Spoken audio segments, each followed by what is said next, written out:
Bismillahirrahmanirrahim. Assalamualaikum warahmatullahi wabarakatuh dan salam sejahtera. Salam nadi ilmu, amalan membaca. Nama diberi Muhammad Hafizuddin bin Syamsuar dan merupakan pelajar tingkatan 3 dari SMK Ranca-Ranca. Mahatma Gandhi, tokoh nasional India, pernah berkata, komunikasi yang paling berkesan bukanlah perkataan, tetapi tindakan. Baiklah, tanpa membuang masa, pada kali ini saya ingin membuat ulasan tentang sebuah buku yang bertajuk How to Talk to Anyone. Penulis buku ini, Len Londes, adalah seorang pakar komunikasi yang telah menulis pelbagai buku berkaitan dengan seni berkomunikasi dan membina hubungan interpersonal. Beliau telah mengajar lebih daripada 30 tahun mengenai cara berinteraksi dengan orang lain di pelbagai situasi.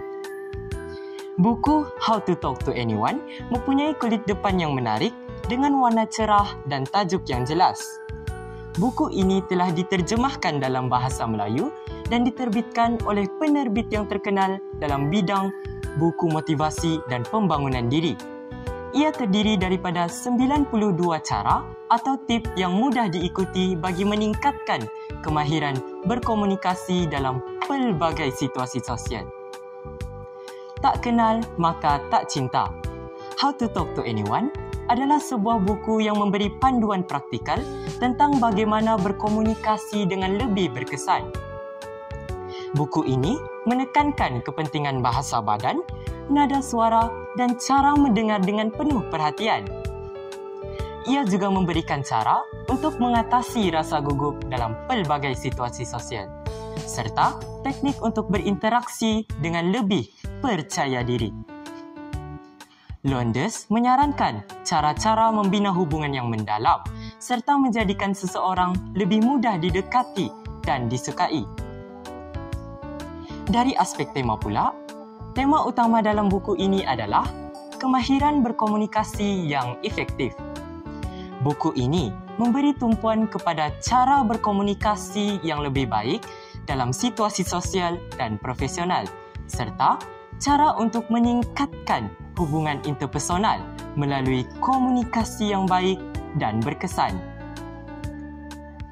Antara pengajaran yang saya perolehi daripada buku ini adalah, buku ini mengajarkan kita bahawa komunikasi bukan hanya tentang apa yang kita katakan, tetapi bagaimana kita melakukannya.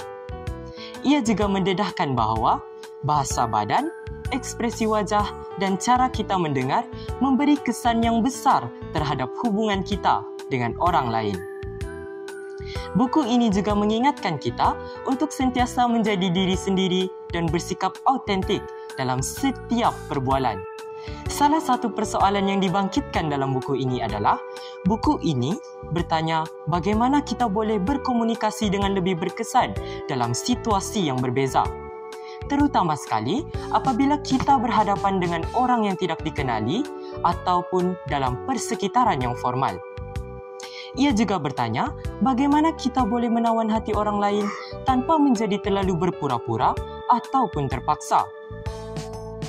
Oleh kerana buku ini sangat istimewa, saya mencadangkan segenap peringkat umur perlu memilikinya. Buku ini sangat berguna bagi sesiapa yang ingin meningkatkan kemahiran sosial, baik dalam kehidupan peribadi maupun profesional.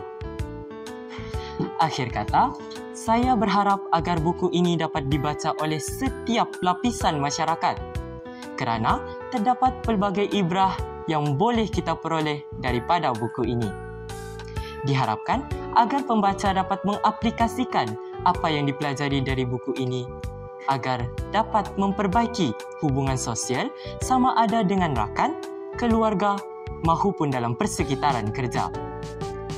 Pembaca juga digalakkan untuk tidak hanya bergantung kepada kata-kata, tetapi untuk memberi tumpuan lebih kepada cara berkomunikasi yang melibatkan bahasa tubuh, ekspresi wajah dan nada suara yang menyokong mesej yang ingin disampaikan.